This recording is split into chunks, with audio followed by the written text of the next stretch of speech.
ఇక్కడ కూడా అదండి, మిగులు ముసుగు నికర దోపిడి, మిగులు బడ్జెట్ మిగులు నీళ్ళని తీసుకపోతున్నాం అని చెప్పి చెప్తా ఉన్నారు ముచ్చట్లు.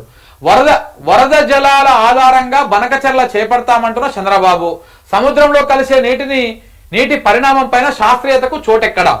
ఇప్పటి వరకు నికర జలాల ఆధారిత ప్రాజెక్టులకే కేంద్రం అనుమతులు. గోదావరిలో ఎగువ రాష్ట్రాల హక్కుల్ని హరిస్తున్న కేంద్రం ఏపీ సర్కారు. కావేరీ అనుసంధానం కోసం అంతర్జాతీయ జల ప్రమాణాలకు పాతరేస్తా ఉన్నాడు.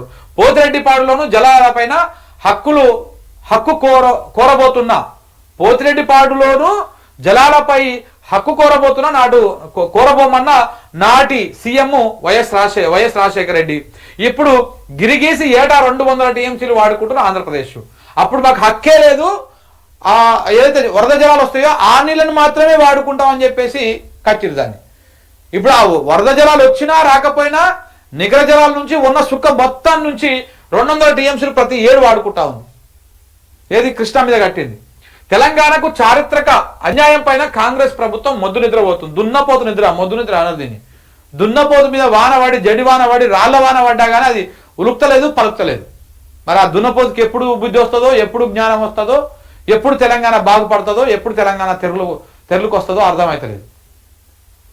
కృష్ణాలో వాటా తేల్చి బనకచెర్లకు అనుమతులు ఇవ్వాలని చెప్పేసి రిటైర్డ్ ఇంజనీర్లు చెప్తా ఉన్నారు. ముందు మా కృష్ణాలో వాటా తేల్చండి, గోదావరిలో మనకు రావాల్సినటువంటి దాని మీద అది చేయండి. ఇగో